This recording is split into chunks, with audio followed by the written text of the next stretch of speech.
You're listening to the Autism Weekly podcast. Each week we share community voices and bring light to stories that increase awareness, acceptance, equity, access, and inclusion. If you haven't already, subscribe to join the Autism Weekly family. I'm your host, Jeff Skibitsky. This week, we are joined by Dr. Giacomo Vivanti, a leading expert in early autism detection and intervention. With a personal connection to autism through his two brothers and a career dedicated to understanding how children with autism learn, Dr. Vivanti offers invaluable insights. Today, we'll be discussing practical advice for recognizing early signs, understanding your child's unique learning style, and creating supportive environments to foster their development. Welcome to the podcast, Dr. Giacomo Vivanti. Thank you for having me. Well, I appreciate it. And this will be a very interesting topic just because really understanding how somebody is, how their perspective and how they're processing the world around them and how we can engage to be able to create more fulfilling relationships is such an important part of that autistic experience and the experience of those around them that are trying to fulfill those very meaningful opportunities. But before we go into that, I'd love to hear your story and what brought you into researching this topic and where your passion came from. Well, the long story short is that what brought me to this field is my two brothers, Giulio and Michele. They were diagnosed with autism in the early 90s in my country, in Italy. And back then, the idea was that if a child was autistic, the reason that people used to believe was that their mother was evil. And that, in fact, what the psychologists who first tried to figure out why my brothers were, as they used to say at the time, withdrawing into an autistic shell, that was what they communicated. They said, well, this must be a response to unloving parents or parents who are too cold to convey their warmth and affection. And the reason they used to think that is because that was an idea that actually started in the 1950s, and it was well established as the truth about autism until research started to basically unequivocally discredit that idea. And that was already around the 1960s. There was already enough knowledge to realize that that explanation wouldn't hold up. There were studies looking at how parents were approaching children on the autism spectrum and children who were not on the autism spectrum, and they couldn't find any obvious parenting defect or practices that will cause someone to have a different social response to it. In other words, parenting styles seem to be normal other than parenting adjusting and accommodating practices to facilitate, the well-being of their children. So, but that was the scientific establishment in Italy back then. And I realized this is where you see the interplay between lack of knowledge and basically violating human rights. My brothers did not have access to interventions that would have been helpful for them, because based on that wrong idea, then the only indication for intervention back then was psychotherapy to the mothers. Or in the case of my mother, she was working as a medical doctor at the hospital. So she was told, you shouldn't work, you should be home with your children. That love that you're going to convey through your self-sacrifice is going to be the cure, the healing, and all of that. So it took me a long time to realize, everything that was wrong with that, both in terms of lack of scientific knowledge and sort of patriarchal bias that was behind that idea. But ultimately, that's what drove me to thinking about the more we understand scientifically and objectively the phenomena that we're talking about, the more we can give advice that does not just reflect our biases, but is actually helpful to people. Yeah. And I mean, just even that experience that your brothers went through and that your family experienced with it, but the lack of resources, the lack of support or intervention, it does play huge dividends, is that early intervention is so important just to be able to start developing some of those skills. Uh, what is it that you feel like, was missing at that time? You said that there was a lack of intervention, there's a lack of chance to be able to skill build. The focus was on your mom. But what do you feel like really held your brothers back from getting the support that would have been necessary? Was it the communication? Was it social? What were those pieces that would have really helped at that point? Well, first of all, the focus was always on the deficits back then. That was coming from mostly from child psychiatry being so concerned about diagnosing impairments that what was missing at the time was the focus on their strength. Hmm. For example, their intent to communicate. They didn't know how to communicate, but they were engaged in response to certain situations, things that they liked, and they will convey that through their gestures, facial expressions. So you could see the potential for those strengths, for that engagement, for that interest, which was again in response to certain situations that were meaningful to them, but that could have been the foundation to then building skills that Hmm. were important for their self-determination, nonverbal communication, verbal communication, social skills, meaning the ability to approach or reject a situation based on their own motivation to engage or not engage with situations. So that didn't occur because the focus was the autistic shell. How do we explain the desire of these children not to be like everybody else? And then the focus from there was going to what are these parents doing wrong that is causing the child. So it really is a matter of where you invest your attention and resources. And back then was in the wrong direction.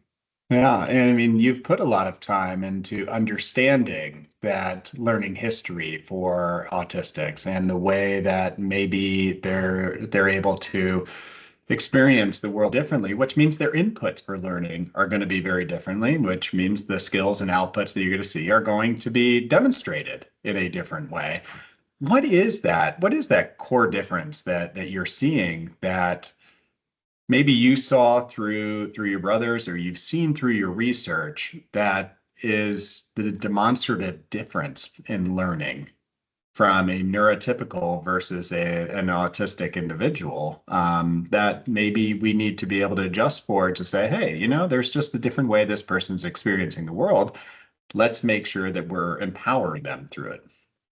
Absolutely. I think what's really important is to avoid this bias that we have, which is thinking if someone doesn't learn in a neurotypical way, that is indication of learning impairment. We know that children on the autism spectrum, they learn. It's not a learning disability per se, but they learn in response to the input or they learn in response to the situations that they are experiencing. Hmm. Uh, like all of us, if suddenly I move to Japan, I'm not going to learn very quickly from the conversations that people are having. I'm going to look like I'm behind. I'm going to look like I have an impairment. And I will experience that as a disability, obviously not being able to function there. But the point is, I'm responding to the input that I'm receiving and to the experience that I'm having. Now, what this input is what children are inclined to or engaged with, and that is different in different children on the autism spectrum, but tends to be not the same things that neurotypical children respond to. So I'll give you one quick example that sometimes helps me figure out what is a child experiencing. I try to put myself in their shoes. I'm talking about 2-year-old, maybe 18-month-old children on the autism spectrum. You're trying to teach them how to participate in a clapping game or a gesture game, or you want them to engage in hide and seek or something like that, and they don't seem to be interested in that, motivated by that, and all of that. Well, this reminds me of the first time when I moved to the United States, they took me to a baseball game. And I'm from Italy. I know nothing about baseball, but I thought that's what people do here. It's probably I'm going to figure out the rules. It probably will make sense. It wasn't making any sense to me. I was not engaged. I could see everybody else being engaged. I couldn't see the point. I didn't understand. I could see the motions, but those motions did not translate into a pattern where I could anticipate what was going to happen next. Mm-hmm. And so it was chaos. It's a combination of chaos and boredom. It's both not understanding what is happening and not caring after a while. Because when things are chaotic for a long time, sometimes you're anxious and sometimes you're just detached. I just, at some point, the game will be over and then I will go back to something that makes sense to me. For many children on the autism spectrum, that game is the entire day in daycare or in preschool or at home. Mm-hmm. No, and that makes a ton of sense. And when you're talking about those competing reinforcements that are existing in the world around us, we're all tuned into different things. So even during that baseball game, is that somebody who's a baseball aficionado and really loves the sport, they're going to be keying into details that you probably had zero idea on what to be even focusing on at that point. So you're missing out on some of the story that they're hearing, simply because they're attuning to different things. So when you're talking with families, when you're talking about clinicians, because we experience almost like this ideal, this is how my child's supposed to learn. This is what my expectation is. This is what I'm told to do as a parent. For every child out there, I need to do A, B, and C, which obviously isn't right.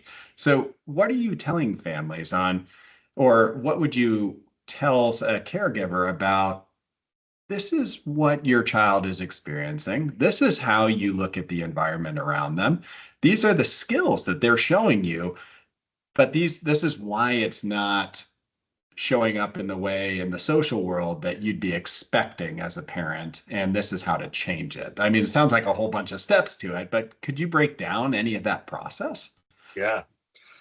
The first step is really to acknowledge strength and needs, both of them.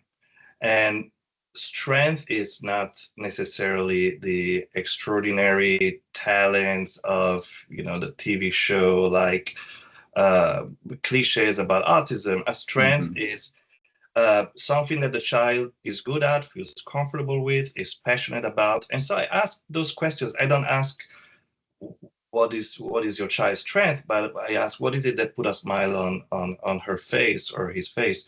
What is it that causes positive emotion in this child? Understanding the positive, and then acknowledging the needs is important. I don't want to tell fairy tales to families or a sort of a romanticized version of autism where everything is just a matter of perspective. We do need to talk about the challenges that the child is experiencing, because again, the real experience of the child is not watching the baseball game that doesn't make sense. It's being in the field and being told you need to watch, and now it's time to run, and now it's time to do this and that, and that is not a good experience if you don't know the rules, especially when mysteriously everybody else knows the rules except for you. So that those are challenges and they're real. I usually start with acknowledging this combination of strength and needs. And then we're going to talk about how can we start from those strengths and to not to make the needs disappearing, but to address the needs step by step. And that has to do with a combination of teaching new skills.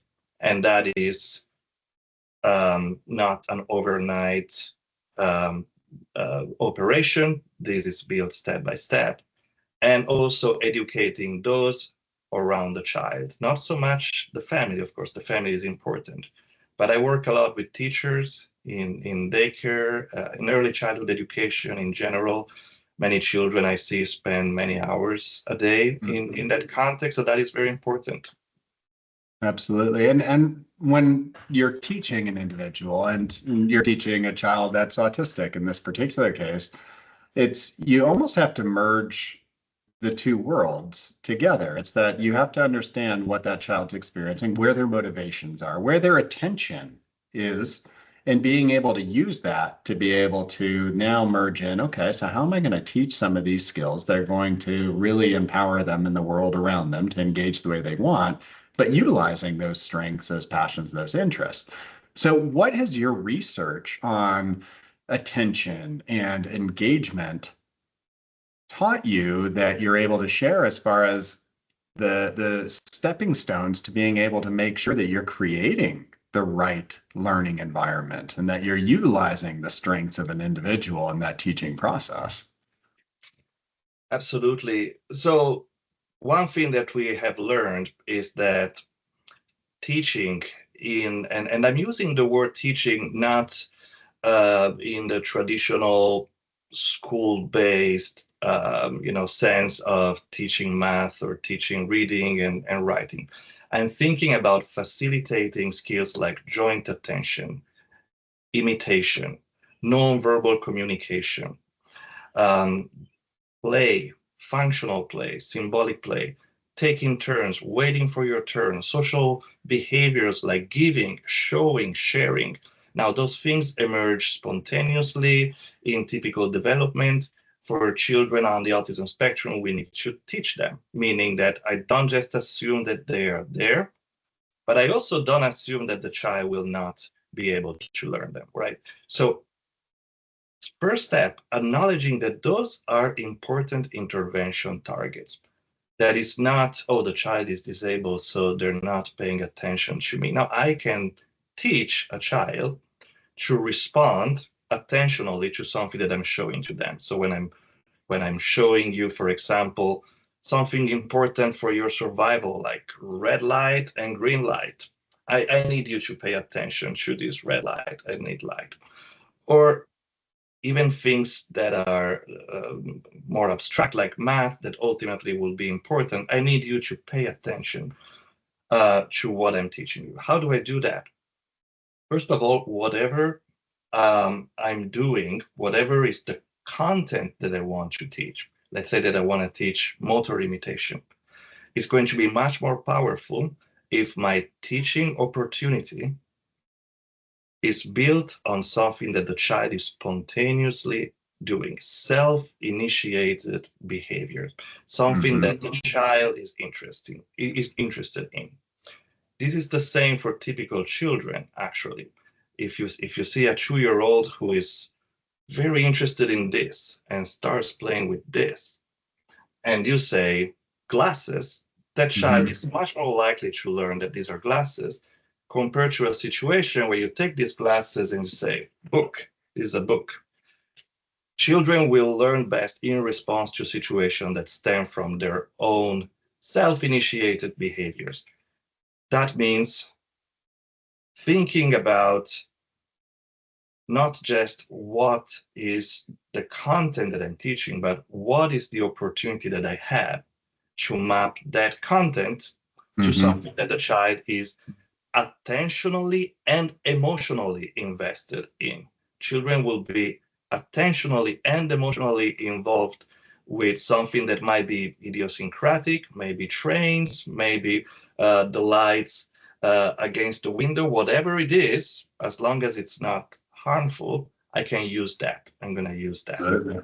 Yeah, and I mean what you're describing, you're talking about children, but I would say is that some of the fun parts about the inclusivity of finding appropriate treatment models is that I could apply that same concept to adults, is that we are better listeners if we care about what we're listening to. We are going to learn new concepts if it fits into our values or into our functional lives of how do we utilize this? Is this something that's going to increase the value of my life?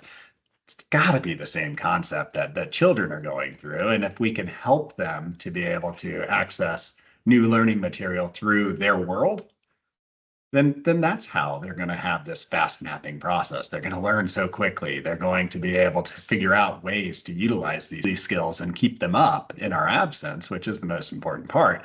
A lot of what you were describing sounds like the Early Start Denver model. A lot of the goals of what you're describing, as far as being able to integrate some of that play, some of that joint attention, some of that engagement into the skill building process.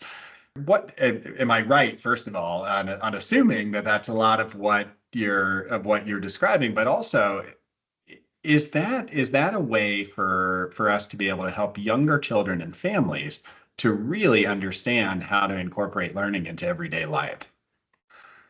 The answer is yes. The Early Start Denver model is an early intervention approach that uses that basic concept that learning is not just about compliance with an instruction, that actually children don't learn very well if all they are exposed to is instruction followed by the expectation of compliance. Rather, children learn best in response to situations where you're following their lead, and their lead is basically telling you the child is currently attentionally and emotionally invested in this particular activity. That doesn't mean I just take a step back and I let them do whatever they want. It means I'm going to capitalize on that initial interest. So, simple example, I was talking at some point with a preschool teacher. She wanted to teach the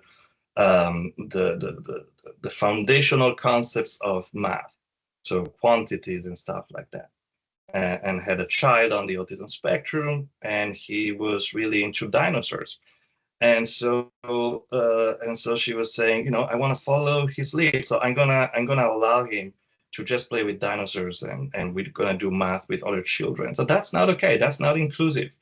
What you're going to do is to teach math with dinosaurs. You're going to include dinosaurs in your math teaching. And what you were saying before, it's going to be more engaging for the other children as well, for the typical children. It's not when you use strategies like the Early Start Denver model that capitalize on engagement, this is not detrimental to the learning experience of typical children in a classroom or typical siblings, for example, in a family. In fact, it basically capitalizes on a principle that. I just froze for a second, but your whole response went all the way through. So if you can just give me the last little bit of where you ended off, so I can pivot to our next topic. I don't know what happened to my internet there. Yep.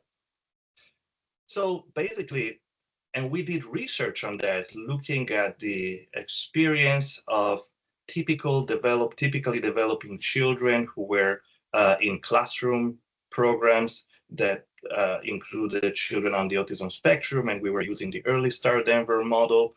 And then we did research on typical siblings who were basically coached to play with their autistic siblings. That research shows that using intervention techniques like the Early Start Denver model that capitalize on attentional and emotional engagement as the foundation for learning, as opposed to just compliance, that was beneficial to the autistic children, but also to everybody else involved, the typical peers, the siblings. Yeah, I mean, you just broke down one of the barriers that is a perceived barrier. Well, if I'm doing this in my classroom for the autistic child, well, then I'm taking away the opportunity for anybody else to learn, or I'm taking away from the experience of everybody else. So these are the perceived barriers that we have to break down. We have to help people realize that no, you're actually enhancing everybody's experience by incorporating some of these technologies. What are some of the other barriers that you're hearing from schools or even in the home environment that are real or not real, but are stopping people from utilizing some of the techniques on a regular basis? So one is this merging of new knowledge, because the knowledge about autism is evolving. The things that we're doing today are different from the things that we were doing 20 years ago. How do you merge this knowledge with your existing training or with your existing curriculum if you're in early childhood education?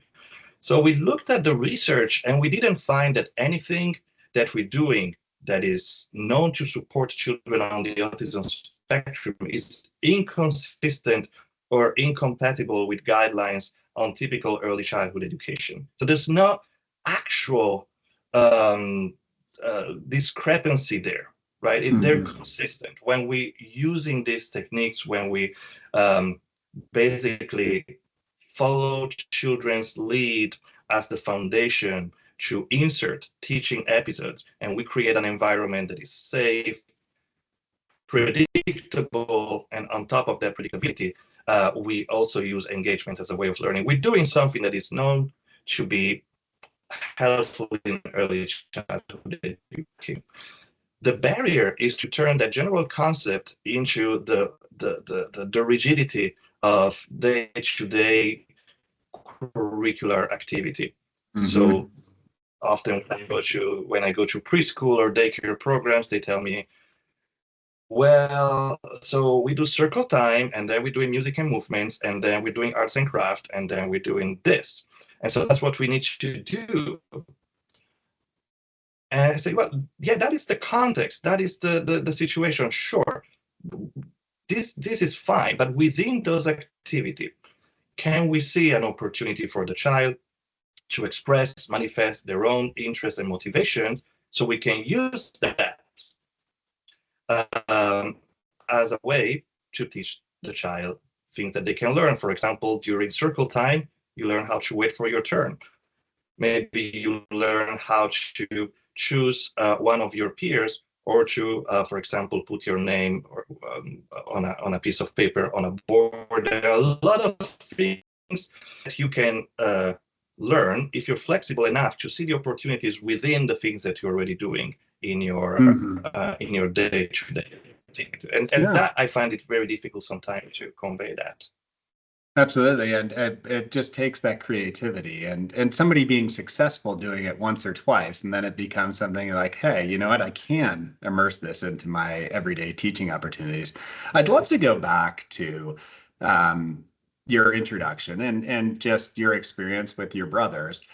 And back then, the diagnosis maybe didn't have as much value just because there wasn't treatment opportunities, and the diagnosis was focused on the wrong things.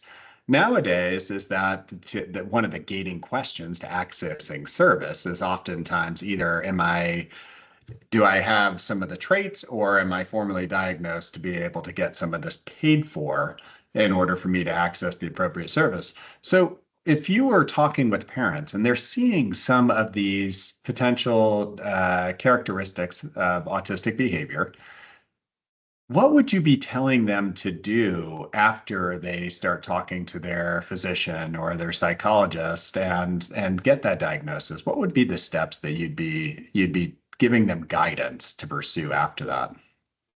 Well, the first one is to take action even before they have a diagnosis if they see a need.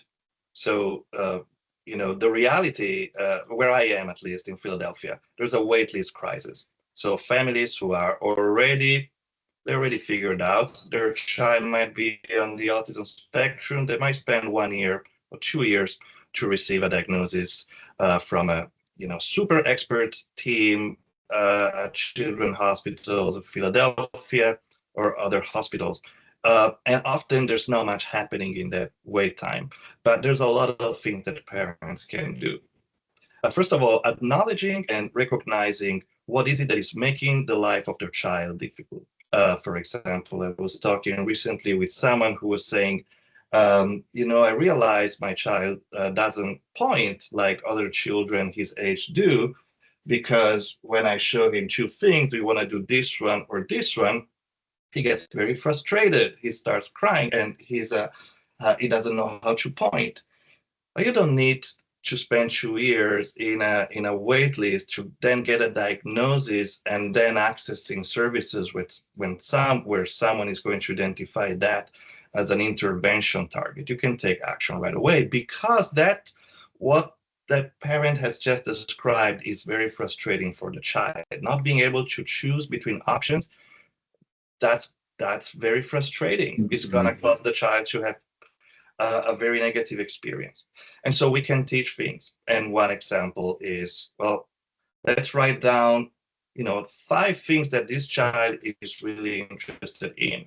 And then we can practice how to point to those things. I'm not going to ask a child just to say, hey, imitate this. And I ask them to imitate the pointing. I create a situation in which the child is very much motivated to access something. And maybe I can put something they really like and something they don't like at all. That makes it easier, just like it's easier for me to choose from a menu at the restaurant where there's something I like a lot and something I don't like. So I start with something easy like that. And then I can shape that pointing. I can create a situation where at the beginning, totally fine if the child is just doing this, using his hands in the direction of, I can give a little prompt. That's not a crime to prompt a little bit, but I give the child the chance to express in a clear, unequivocal way that they want that item. And then from there, we go from just the general direction of the hand towards the item, and maybe I put the item very close so the child can actually touch it. And then I build sophistication and mastery on these skills. I put the 2 items a little more distant from the child, or I ask them to choose between different things that might be equally interesting. And then ultimately, I also create an expectation that we are going to choose between A and B, and C, which might be something like it's not there. Because again, following the child's lead and capitalizing on their engagement doesn't mean that they're perpetually accessing things that they want. That wouldn't be educational, right? Frustration is part of, the learning experience, but it's a step by step, and you don't need to wait until you have a formal diagnosis to use these techniques. Absolutely. And prioritizing some of those things that are very important to you and your family and your child, and then knowing how to immerse it into their life so that they have the same buy-in to want to be able to participate in what you're doing, that it has value to them.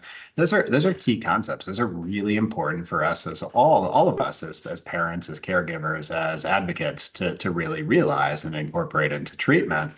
So you've done a lot of research. You've been looking at a lot of these concepts. You're bringing them to real life. You're starting to get implementation, training of others. But what advancements really excite you as far as either where the field is going in their treatment methodologies, or where you think that we're going to be going next, that you feel like, hey, you know what, this might be the next thing that I'm going to be researching and that we're going to be putting out there? The field is moving, first of all, and this is important. I was looking recently at some data that we're about to publish on outcomes for children receiving early intervention.